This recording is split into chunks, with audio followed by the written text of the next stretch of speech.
Halo guys, bismillahirrahmanirrahim. Assalamualaikum warahmatullahi wabarakatuh. Alhamdulillahirrabbilalamin. Allahumma salli ala Sayyidina Muhammad wa ala ali Sayyidina Muhammad. Guys, saya saat ini berada di satu tempat untuk kegiatan check up kesehatan karena diindikasikan ada gangguan di pembuluh darah saya dan jantung saya. Nah, berkenaan dengan hal ini saya ingin berbagi kepada teman-teman, pada seluruh netizen yang mungkin ada butuh nanti terkait penyakit atau gangguan terhadap pembuluh darah kita atau jantung kita. Ya, saya punya pengalaman ini. Sebenarnya sakit yang saya dapatkan ini ya mungkin mengatakan sakit orang tua, karena memang umur saya sekarang 52 tahun, boleh dikata sudah lansia. Tetapi pada dasarnya sakit juga itu karena perilaku kita di masa lalu. Saya membaca banyak referensi, saya banyak berdiskusi dengan dokter. Saya mencoba menggali ilmu mereka, baik dengan cara memancing atau kadang sedikit kurang ajar. Yang penting saya mendapatkan ilmu dan caranya.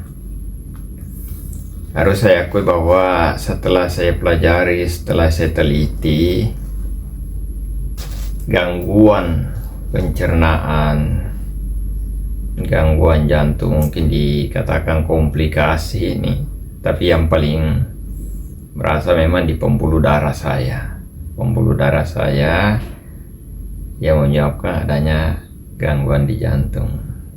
Dan ini kejadiannya sebenarnya berawal dari 10 atau 20 tahun yang lalu, ketika masih merasa kuat, masih merasa nyong-nyong kata orang Manado, masih merasa pasung, masih kuat. Dulu kuat di olahraga, dulu jaga main bola, bulu tangkis, lari, pokoknya hampir semua olahraga yang saya tahu, kecuali berkuda, menembak, dan olahraga yang eksklusif itu yang tidak bisa saya jalani. Tapi yang paling banter adalah tentu sepak bola dulu dan bulu tangkis. Nah, seiring waktu itu sejak SMA dulu. Saya dulu di SMA badan kecil sebenarnya, badan kecil dan kuat olahraga, tetapi ada keinginan waktu itu untuk membesarkan badan, ingin gemuk. Memang waktu itu saya sudah barbel ya, tapi karena dana kecil, barbelan waktu itu dana kecil, sehingga tidak ada suplemen. Justru yang saya makan waktu itu makanan-makanan yang tidak produktif, bahkan membahayakan tubuh, yang baru saya sadari sekarang ternyata dulu tidak produktif. Saya dulu habis olahraga, nafsu makan tinggi, biasanya mengkonsumsi minuman-minuman yang dingin, air es, karena ingin cepat menggantikan rasa dehidrasi atau ingin menyegarkan badan waktu itu, sehingga enak waktu itu, rasa segar kembali, badan rasa tetap fit, tidak ada gangguan sama sekali. Kemudian makannya waktu itu ya makan seadanya. Dia orang tua tetap menyiapkan makanan, nasi dari beras, kemudian ikan, ada sayur. Tapi yang paling saya hobi waktu itu adalah Indomie.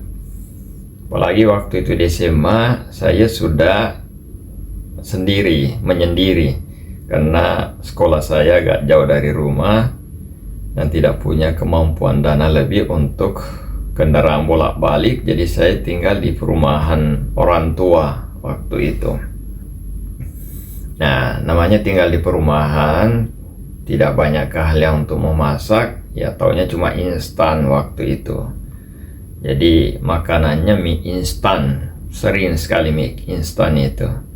Jadi mie instan beli satu biji, satu dos, bukan satu pak, satu saset begitu mie instan. Ya karena sekali lagi karena dana minim, itu dibagi dua untuk menghemat. Jadi mie instan dibagi dua.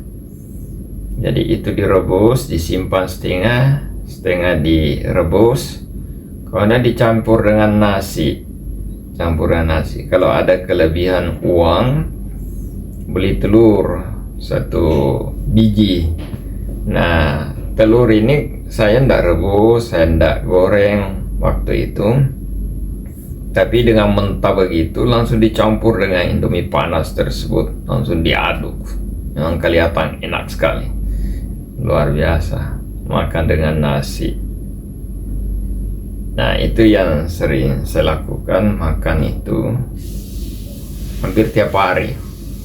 Saya makan ikan itu kalau kebetulan kakak datang dari kampung liburan sama-sama. Nah, beliau masak ikan enak, baru bisa makan ikan. Tapi lebih dari itu kebanyakan indomie atau sekedar cuma nasi. Kebetulan di depan rumah itu ada ubi jalar. Saya cuma potong daun-daun ujungnya, saya rebus, saya jadikan sayur. Itu saja yang dimakan. Saya tidak tahu gizinya bagaimana, tapi tentu rendah gizinya. Ya mungkin karena pola makan itu. Walaupun sebenarnya memang sudah pernah diingatkan waktu itu, jangan cuma itu. Ada teman yang jangan cuma itu, kamu harus biar cuma sedikit belikan. Tapi saya tidak peduli waktu itu, saya tetap melakukannya. Ada yang lebih parah lagi. Saya sering bikin teh, kemudian manis. Celakanya waktu itu bahkan kadang saya campur dengan mentega. Mentega ya karena ingin mengambil lemak, ingin gemuk.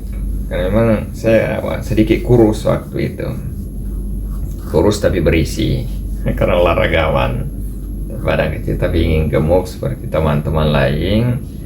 Walaupun sebenarnya itu keinginan sesaat, karena sebenarnya badan saya tidak jelek-jelek amat waktu itu menurut teman-teman, tapi tetap rasa ingin. Jadi kadang makanan saya itu saya campur dengan mentega sehingga lemaknya tinggi. Nah, itu yang menyebabkan mungkin penumpukan radikal bebas di tubuh saya pada saat SMA itu. Jadi awal kejadian saya mulai mungkin kena sedikit sakit itu, waktu itu saya mengeluh tidak enak badan.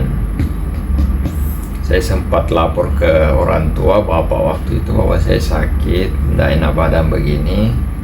Orang tua panggil ke kampung, pulang dulu, periksa. Jadi saya ke puskesmas waktu itu. Saya belum tahu waktu itu, belum tahu apa-apa, cuma habis dari puskesmas. Kemudian saya diberi obat, diberi minum itu. Saya minum obat itu, habis minum obat itu saya diminta waktu itu minum air putih banyak-banyak, sehingga saya banyak buang air kecil. Setelah itu ternyata itu indikasi awal waktu itu saya sudah darah tinggi di situ. Saya ternyata darah tinggi, cuma memang orang di puskesmas itu tidak sampaikan kalau bahwa saya ada kena darah tinggi. Itu masih di SMA dulu. Saya baru ingat waktu itu saya minum obat itu, tapi tidak lama habis obat itu sudah normal kembali. Ya mungkin karena fisik waktu itu kuat dan memang indikasinya belum terlalu berat. Tapi saya sudah pernah darah tinggi waktu di SMA itu, dikasih obat itu sembuh. Kemudian ya aktivitas kembali di SMA. Nah, seiring masuk di SMA saya kembali olahraga. Cuma memang waktu itu saya sudah diingatkan, yaitu pola makan. Ya, tapi namanya waktu itu anak muda, sehat, kuat, olahragawan, tidak peduli waktu itu makanan-makanan seperti itu. Saya tetap, sehingga saya kuliah. Alhamdulillah di tempat kuliah itu kebetulan saya di kedinasan, saya di sekolah kedinasan waktu itu, sehingga pola makan teratur sekali. Kemudian gizinya seimbang, walaupun kecil, sederhana makanannya tapi seimbang gizinya, kemudian nutrisinya bagus, pokoknya diolah oleh tenaga-tenaga profesional waktu itu, karena saya di sekolah kedinasan sehingga terpola bagus. Sehingga selama di kedinasan itu saya tidak pernah mendapatkan kembalian namanya darah tinggi itu. Nah, pola hidup saya kembali tidak teratur ketika saya selesai sekolah kedinasan. Saya sekolah kedinasan, kemudian saya jadi pegawai negeri. Saya ditempatkan di Sulawesi Utara waktu itu, jauh dari orang tua. Nah, kembali di situ karena saya kos, saya tetap rajin olahraga, tetap main bola waktu itu. Saya jauh di kampung, jauh dari fasilitas untuk beli makanan-makanan yang enak. Ya, saya kembali pola makanan seperti dulu. Selalu makan Indomie, selalu makan makanan yang tidak sehat. Akhirnya kembali beberapa tahun kemudian saya pernah ke puskesmas lagi. Puskesmas di Kecamatan Bintauna waktu itu, kalau tidak salah ya, Kecamatan Bintauna. Terus sekitar tahun 95 sampai 97 saya di Bintauna itu. Pola makan saya tidak teratur lagi, walaupun saya tetap olahragawan. Tapi saya sudah sering sakit kepala waktu itu. Dan memang ternyata darah tinggi lagi. Darah tinggi. Cuma hanya waktu itu memang belum dapat wejangan kalau obat darah tinggi itu harus diminum rutin tiap hari. Sehingga setiap selesai minum obat itu, hilang sakit kepala, berhenti, kembali olahraga, datang lagi, minum lagi. Nah, puncak dari semua saya baru sadar itu ketika saya pulang dari S2. Saya sudah bekerja di kantor Bupati Pulau Mongondo waktu itu di Potomo Bagu, kemudian berubah jadi kota Potomo Bagu setelah pemekaran. Saya tidak enak badan waktu itu, jantung rasa tidak enak, selalu dak-dikduk begitu. Saya konsultasi dengan dokter, teman-teman dokter, kebetulan sahabat-sahabat, konsultasi. Saya ke rumah sakit, saya disarankan untuk pemeriksaan laboratorium. Jadi hasil pemeriksaan laboratorium saya ternyata memang kolesterol saya tinggi sekali. Kolesterol saya tinggi yang utama itu. Kemudian setelah dicek darah selalu naik darah tinggi waktu itu. Tapi sekali lagi ya nakal, dikasih makan obat darah tinggi rutin, saya sembunyikan obat-obat itu. Jarang makan. Obat kolesterol juga ya makan seadanya, karena setelah rasa enak badan kembali lagi mengkonsumsi itu junk food, makanan gorengan paling hobi, apalagi pisang goreng, biar yang sudah dingin penuhinya saya makan, karena memang saya hobi sekali itu pisang goreng itu. Kemudian junk food itu makanan-makanan yang ayam kemudian tebal ininya, tebal tepungnya itu. Saya hobi kriuk-kriuk gitu dulu. Nah, setelah itu saya divonis kolesterol berat waktu itu, LDL tinggi sampai 200-an, kemudian kolesterol total itu sampai 200-an lebih. Nah di situ kadang-kadang stabilitas kondisi tubuh saya kadang-kadang saya rasa tidak enak walaupun saya tetap olahraga. Nah puncaknya ya dimulai ketika saya disarankan oleh teman dokter untuk coba dulu periksa jantung EKG. Saya ke EKG waktu itu, saya ke EKG, dan memang menurut dokter bahwa ada sedikit gangguan, kelihatan gangguan. Saya memang waktu bilang ada sedikit sakit di dada di satu titik. Saya diperiksa, dicek, dokter waktu itu langsung bilang, kamu ada gangguan di jantung ini. Saya kaget luar biasa, aduh bahaya ini. Jadi saya bilang, bagaimana dok? Jalan saya cek dulu.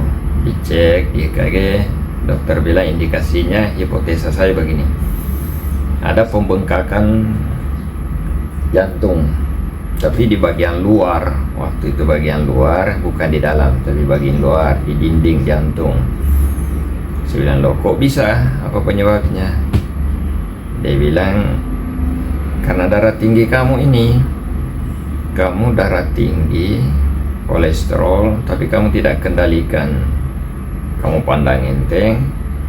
Ibaratnya itu sama dengan orang main barbel.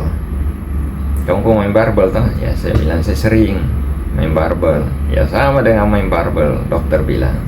Ketika kamu main barbel, angka-angka barbel, itu karena kerja keras kamu tangan, itu lengan kamu membesar, membengkak. Bilang iya, ya sama.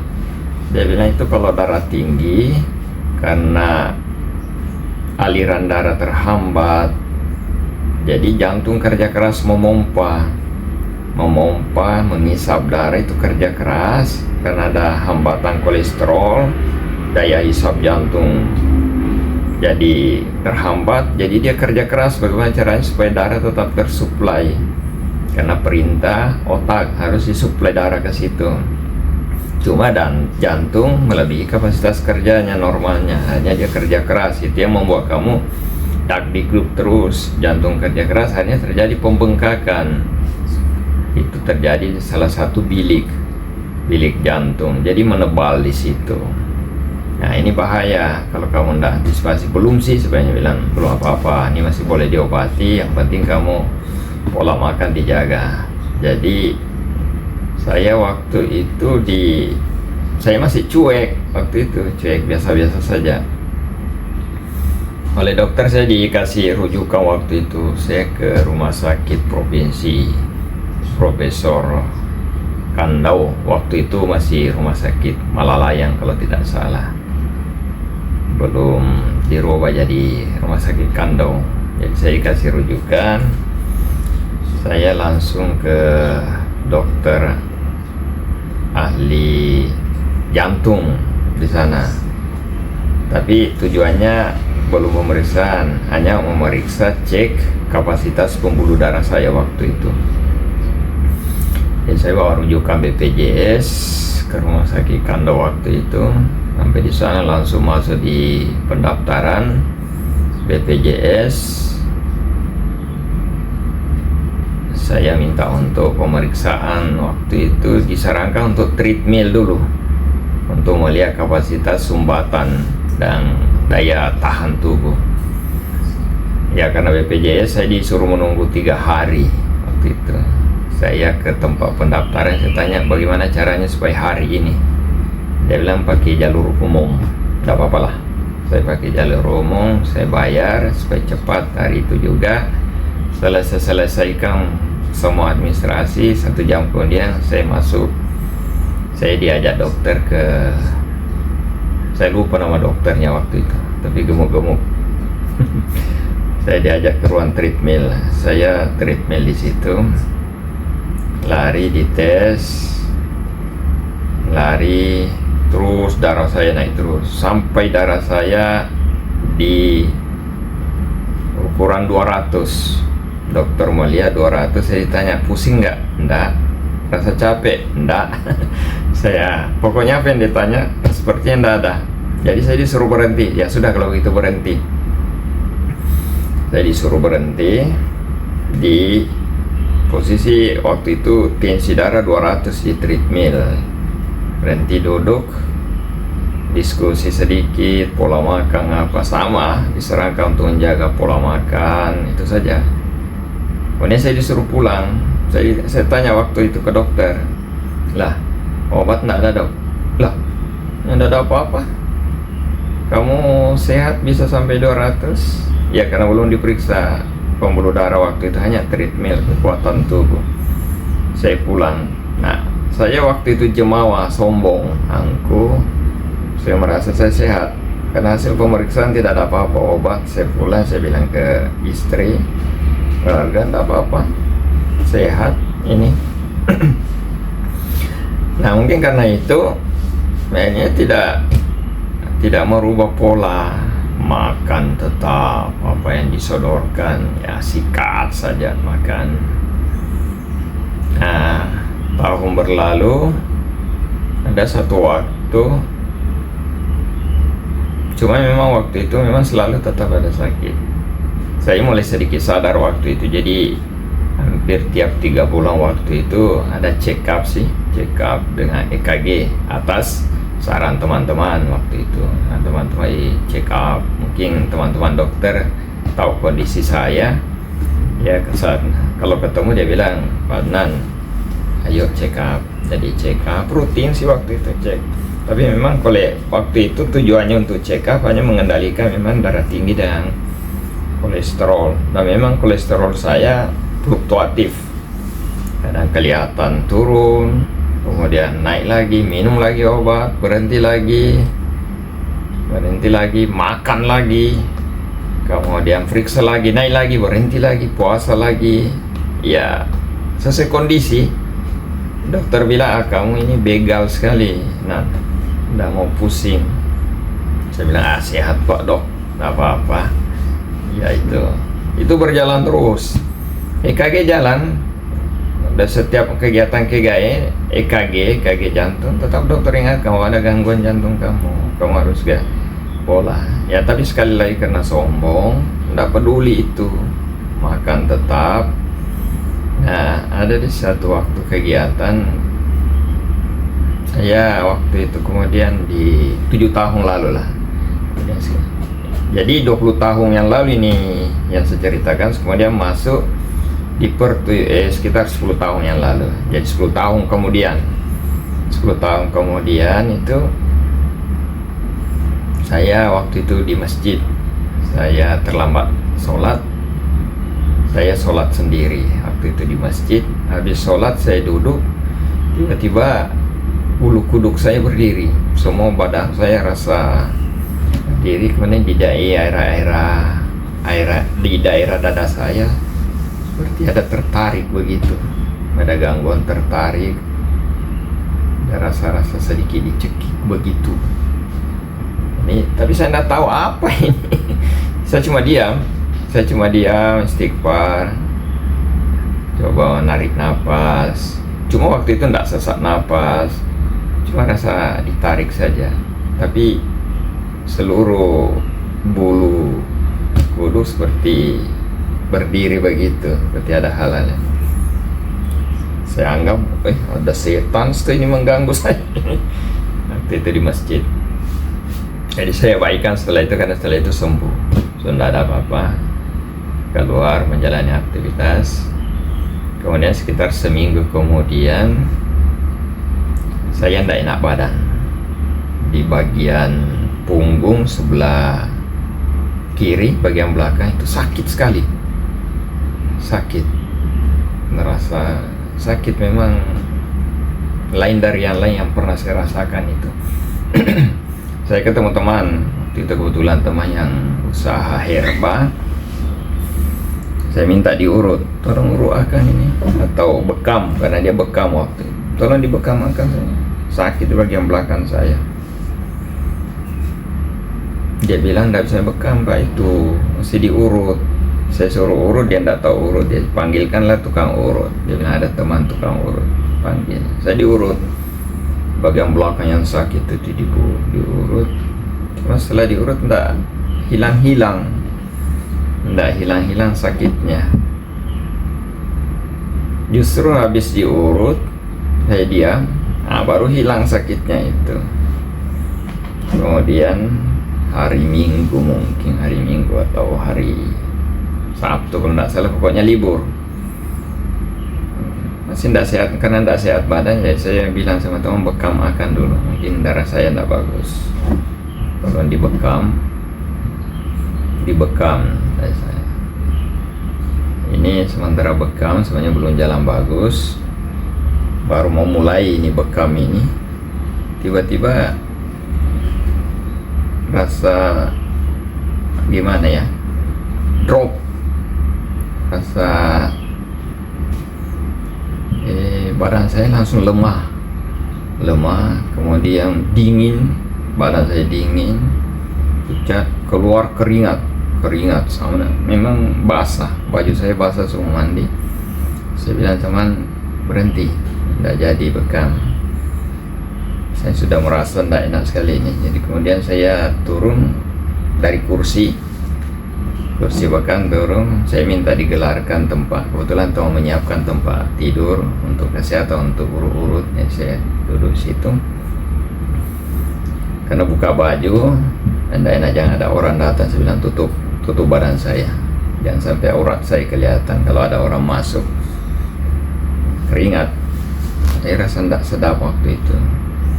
Pucat, menurut teman saya, badan saya pelan, pucat memang pucat pasi. Kemudian saya telepon salah satu dokter, saya tanya, dan saya sudah sedikit punya firasat tak bagus. Telepon dokter, minta dijemput dengan ambulan waktu itu. Ambulan, dia menyanggupi, ya tunggu sedikit pak, segerakan ke sana. Kemudian saya telepon istri, datang. Istri saya rupanya langsung tanggap, dia datang bersama anak saya waktu itu. Karena dia lihat waktu tubuh saya kuning, katanya sudah menguning. Nah, oleh istri saya dan anak saya langsung saya dibawa ke rumah sakit, tidak menunggu lagi ambulan datang, langsung ke rumah sakit. Cuma alhamdulillah waktu itu saya masih bisa berdiri, bisa jalan sendiri ke mobil ditemani anak, tapi saya tidak dipapa, tidak diangkat. Dibawalah ke rumah sakit, langsung ke instalasi gawat darurat. Wah, saya bilang tuh gila ini, gawat darurat. Masuk ke situ, saya turun dari mobil, jalan sendiri masuk ke dalam, dikawal anak dengan istri saya, langsung diperiksa. Waktu itu memang dikatakan langsung mau rujuk ini, cuma dulu saya bilang tunggu dulu, saya masih sadar ini dan saya tidak terlalu ini. Cuma memang ada salah satu perawat waktu itu, bapak ini pecah pembuluh darah. Nah, saya dirawatlah di situ, diberi suntikan segala macam, diberi oksigen, langsung dipasang infus, pokoknya obat dikasih makan. Itu belum ada dokter waktu itu, belum periksa. Nanti kemudian berapa jam kemudian dokter datang cek, ya saya cuma dibilang bapak harus istirahat. Ini dia belum bilang jantung, sebenarnya belum waktu itu, karena belum pemeriksaan intensif. Darah saya diambil, dicek. Nah, setelah di IGD itu saya pindah di ruang perawatan. Di ruang perawatan situ badan saya langsung dipasangkan kabel dengan segala macam kabel di situ. Dihubungkan monitor. Di situ terpantau jantung saya, kemudian saturasi oksigen saya, darah saya, tekanan darah, puls, jantung, pokoknya segala macam ada di situ yang berbunyi bersahut-sahutan. Saya bilang ini luar biasa ini kegiatannya. Cuma dari rumah sampai itu saya sadar, tidak sesak napas, tidak ini. memang langsung dikatakan bahwa saya waktu itu pecah pembuluh darah, dan memang itu terbukti pecah pembuluh darah karena dari tempat itu setelah saya diberi minuman, biasanya disuruh minum obat, saya selalu buang air kecil. Ya, saya ambil buang air kecil itu karena tidak bisa berdiri, jadi saya ditampung di botol seperti ini. Ini bukan promosi. Tampung di botol ini saya hitung betul itu. Saya selama 6 kali kencing buang air dengan botol ini, selama 6 kali itu ini merah darah, penuh merah darah ini selama 6 kali. Pokoknya 6 tahap kencing itu. Nanti yang ke-7 kali sudah mulai sedikit agak payau, tapi masih ada darahnya. Mungkin nanti ke-8 atau 9 baru kelihatan bersih, sehingga memang itu darah saya terkuras di situ. Cuma alhamdulillah dokter bilang, ya untung Pak Adnan punya fisik kuat, mental kuat. Ini bukan sombong, tapi itu dokter bilang mental kuat, fisik kuat, sehingga Pak Adnan tidak panik menghadapi semua tetap. Dan memang waktu itu sepanjang itu saya istighfar terus, saya baca syahadat terus, karena persiapan tiba-tiba meninggal. Tidak syahadat kan tidak bagus, tidak diridoi. Jadi saya syahadat istighfar, saya tidak pusing apa dokter bilang, yang penting saya fokus di istighfar waktu itu. Tapi tetap dokter, saya masih diskusi sambil sakit waktu itu. Nah, kemudian selanjutnya dalam perawatan itu saya di EKG hampir tiap hari di EKG, periksa perkembangan jantung saya. Pola makan saya diatur di situ. Saya minta ke teman tambahan waktu itu minyak zaitun. Jadi sambil minum obat dokter, diam-diam saya minum minyak zaitun. Sekitar 3 hari, waktu itu kolesterol saya normal, turun ke bawah. Saya cuma indikasi waktu itu kemungkinan kolesterol saya normal karena pembuluh darah pecah pas di tempat menumpuknya kolesterol itu. Jadi ketika pecah pembuluh darah, kolesterol saya mungkin keluar lewat situ, jadi sudah keluar di botol-botol tadi. Tetapi yang jelas jantung saya waktu itu terganggu.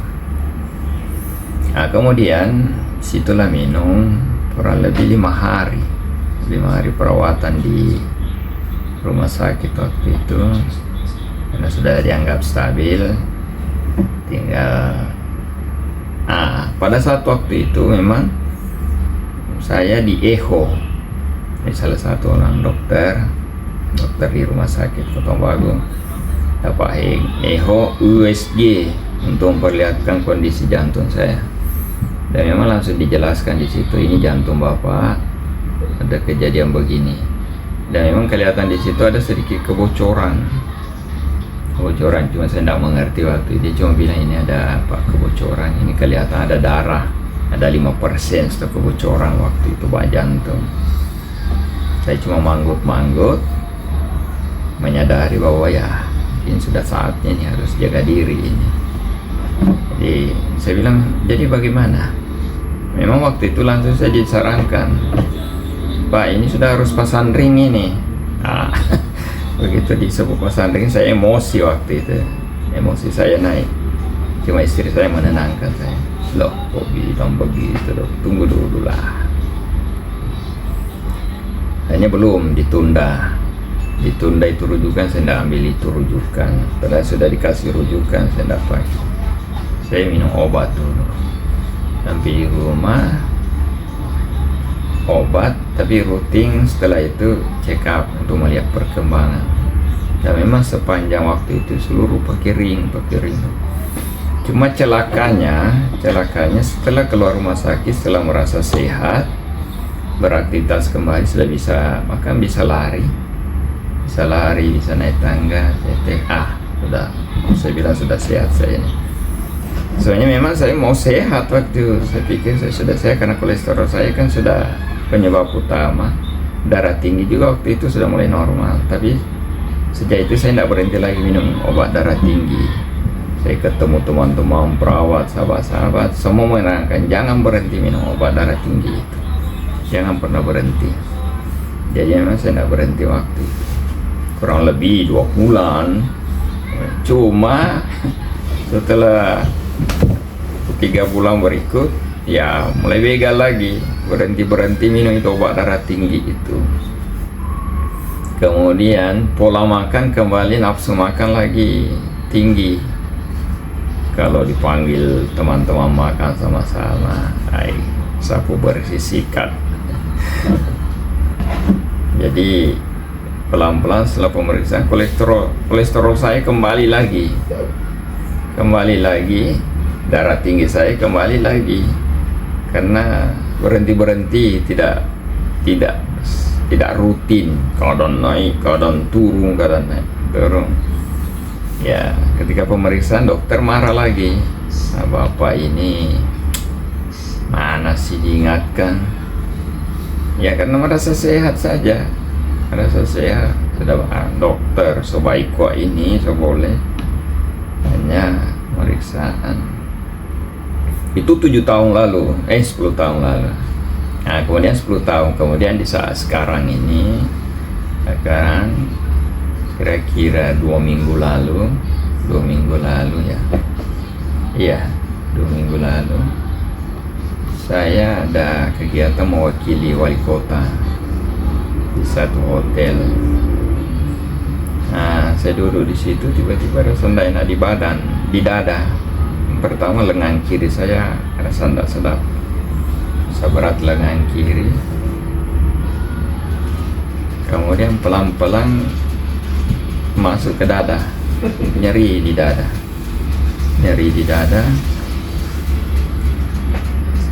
cuma nyeri begitu. Pas ada dokter di situ, karena memang kegiatan kesehatan itu saya mau buka, ada kepala dinas kesehatan di situ. Kenapa Pak? Saya panggil, saya bilang dada saya sakit, sini nyeri. Nah, beliau langsung telepon puskesmas, meminta untuk secepat kilat datang ke hotel, bawa obat ini. Cuma belum sampai di situ, karena mungkin beliau khawatir, tapi soalnya saya sadar masih boleh tahan itu. Cuma saya malu, tidak enak karena ini di hotel banyak orang, tidak enak juga duduk begitu. Yang sedikit keringat waktu itu karena tidak enak. Nah, kadis kesehatan memaksa saya, Pak jangan bertahan di sini, langsung ke rumah sakit. Saya telepon rumah sakit IGD, langsung lagi ke IGD, langsung terbang ke IGD. Belum sampai di IGD sebenarnya rasa sakit saya sudah hilang, rasa sakit di dada itu sudah hilang. Yang tadi memang sakit itu sampai di jari-jari saya nih, dari dada kanan kiri lengan sampai di jari-jari sakit itu, sampai di IGD hilang sakit. Telepon istri, anak saya datang, jadi sampai di sana cuma dikasih obat, tapi sebenarnya sudah hilang sakit. Dikasih obat di bawah lidah, kemudian diperiksa tensi, justru tensi normal sebenarnya, diambil sampel darah. Kemudian selesai, pokoknya saya sudah duduk ulang, berdiri ulang seperti tidak ada apa-apa. Saya langsung minta pamit. Sebenarnya waktu itu dokter bilang tunggu sedikit, bertahan. Bilang enggak, saya sudah mau pulang. Saya dibekali obat pulang. Dia bilang pokoknya makan ini, jangan sampai terlambat. Dokter cuma ketawa-ketawa lihat saya pulang. Terakhir di rumah makan. Ditelepon wali kota, kenapa maksud tiba-tiba kok. Saya jelaskan, ternyata yang dikasih memang waktu itu banyak obat lambung ya, karena memang ada sedikit sakit juga di lambung waktu itu. Setelah makan obat itu istirahat, masuk kantor lagi, ikut seperti biasa, ikut paripurna. Kemudian 3 hari kemudian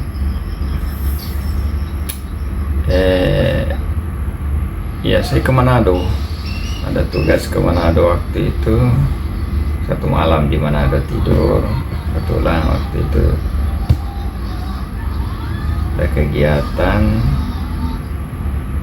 itu iya ikut kegiatan, kebetulan Natal waktu itu ikut kegiatan wali kota. Jadi saya tidak aktif betul waktu itu karena jaga kondisi. Jadi saya cuma banyak di oto, duduk, yang penting mengikuti masjid, duduk, teman-teman ikut ke sana kemari. Saya cuma ikut di oto karena khawatir itu. Saya sudah mulai khawatir, dan memang pesan dokter jangan dulu aktivitas lebih. Nah, saya tidak langsung pulang karena kebetulan menunggu anak libur kuliah. Menunggu anak libur kuliah, saya di hotel waktu itu. Di hotel, paginya pulang setelah menjemput anak hari Senin. Acara di mana ada itu mulai hari Jumat, Sabtu, Minggu, saya Senin baru pulang. Dan banyak juga teman-teman ternyata yang tinggal di mana ada pulang. Sebelum pulang itu saya mandi, airnya dingin di hotel karena dingin. Habis mandi itu memang rasa badan tidak enak, rasa kedinginan, dan memang setelah dingin itu di lengan kiri itu rasa tidak enak juga, rasa sakit. Jadi karena pengaruh dingin, jadi saya hangatkan, saya coba gosok-gosok, agak hilang dingin itu, tapi tetap badan rasa dingin. Hanya pulang, bawa sopir pulang. Di tengah jalan itu sakit dada muncul ulang, tapi tensinya tidak seberat yang awal waktu di hotel di Potong Bangku. Itu cuma sakit di dada sampai di lengan sini, tidak sampai di jari-jari, tidak sampai ke bawah lah itu. Saya bilang, Pak sopir berhenti, menepi dulu. Jadi menepi di jalan, istirahat sedikit. Saya cuma minta Pak istri tepuk di sini, lemaskan kurang lebih 5 menit atau mungkin sampai 7 menit, itu hilang sakitnya. Pulang terus jalan ke rumah. Sampai di rumah itu maghrib. Ya, sampai di rumah maghrib kalau tidak salah, karena memang di jalan pelan-pelan, singgah makan, singgah sholat. Maghrib tidak peduli karena rasa sehat, langsung mandi. Cuaca waktu itu dingin sekali. Saya mandi, memang rasa dingin, rasa gemetar begitu. Selesai mandi, sholat, tidur jam 10 malam, sakit lagi dada. Saya bangunkan istri, dada saya tidak enak, sakit. Tapi sekali lagi cuma sampai di dada. Nah, kalau itu lebih kecil lagi di dada. Istri saya bangun, istri saya sarankan lebih baik kita ke rumah sakit. Jadi saya ikuti saran istri, malam-malam bangunkan anak, ntar ke rumah sakit. Sampai di rumah sakit, begitu sampai rumah sakit, sembuh, hilang lagi sakitnya. Cuma saya di situ nggak bisa apa-apa lagi. Mereka sudah komplotan di situ, dokter, suster, istri sudah menahan saya. Nggak bisa pulang lagi Pak ini. Pokoknya harus tinggal.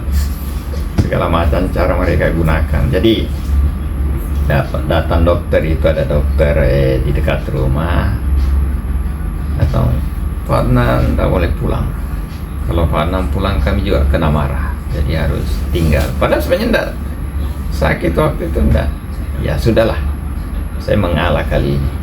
Mengalah, tinggal di rumah sakit. Akhirnya saya dikurung di rumah sakit 3 hari di masa libur. Anak saya yang pulang kuliah liburan terpaksa liburan di rumah sakit. Jadi anak-anak gantian di rumah sakit. Istri tinggal di rumah sakit. Ya pikir-pikir biarnya. Hari libur, kegiatan kantor juga belum padat. Ya, saya ngantor di rumah sakit. Sebenarnya aktivitas saya biasa, ke masjid walaupun kadang dimarahi oleh suster kalau jalan keluar ke masjid. Ya karena biasa saya pikir kalau saya mendekat di tempat tidur, duduk di kamar, saya lebih stres. Jadi lebih baik saya keluar jalan, bahkan pergi mengunjungi orang-orang sakit lain. Jadi diperiksa tapi rutin, tiap saat di EKG, tiap saat di tensi. Di tensi diberikan obat selama 5 hari di situ. 5 hari atau 3 hari? Kurang lebih 3 hari lah. 3 hari setelah itu saya diizinkan pulang. Sampai diizinkan pulang, cuma memang saya disarankan waktu itu untuk pemeriksaan lebih lanjut ke rumah sakit provinsi karena memang harus diperiksa tingkatan sumbatan. Wali kota juga tahu, alhamdulillah Pak Wali Kota waktu itu memberi advis, saran juga rekomendasi untuk pemeriksaan tuntas dulu pembuluh darah itu supaya tahu persis sebenarnya kendalanya di mana, sakitnya di mana, sumber utamanya di mana. Pemeriksaan. Akhirnya ya saya dengan anak-anak ini sementara di Manado ini sekarang pemeriksaan. Kemarin sudah echo di rumah sakit Kando ditangani oleh dokter namanya Dokter Beni Setiadi. Alhamdulillah beliau care sekali, perhatikan. Kami ambil jalur eksekutif untuk sementara supaya cepat prosesnya. Pemeriksaan kemarin di echo dan memang hasil echo itu saya coba pelajari, saya coba referensi angka-angka yang ada, penjelasan yang ada, saya pakai chat GPT, saya foto, saya minta penjelasan, jelaskan di situ. Alhamdulillah pada umumnya jantung saya normal, tetapi memang ada pelemahan di bilik kiri. Bilik kiri itu terjadi ada dinding-dindingnya menebal jantung kiri saya, karena memang dia bilang indikasinya itu karena memang jantung selama ini bekerja di luar batas normal, kerja keras karena pengaruh darah tinggi dan kolesterol.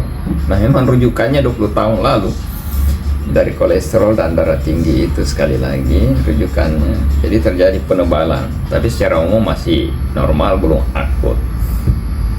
Kemudian ada indikasi memang ada satu bilik jantung, kalau tidak salah di sebelah kanan atau di mana itu ketika dia membuka, dia menutup normal, tapi ketika dia membuka, dia tidak terbuka pol. Ya, ada indikasi kemungkinan ada penyempitan pembuluh darah di situ. Nah, itu yang disarankan untuk diperiksa. Penyempitan pembuluh darah itu seberapa persen gangguan besarnya. Apakah itu harus pakai ring atau diapain? Kemarin dokter memberikan 3 syarat untuk memeriksa itu. Yang pertama ada istilahnya teknik pakai treadmill, tapi dia bilang treadmill tidak perlu lagi karena sudah jelas, sudah ketahuan bahwa ada penyempitan, karena treadmill ini hanya mengetahui ada penyempitan, tapi itu sudah jelas ada penyempitan. Kemudian yang kedua ada istilah teknik laser nuklir, tapi itu kalau di rumah sakit Kando itu waktunya tidak tetap karena menunggu tim dari pusat, mungkin timnya Dokter Triawan waktu itu tidak pasti waktunya kapan, jadi agak susah dilaksanakan itu. Kemudian yang ketiga CT scan.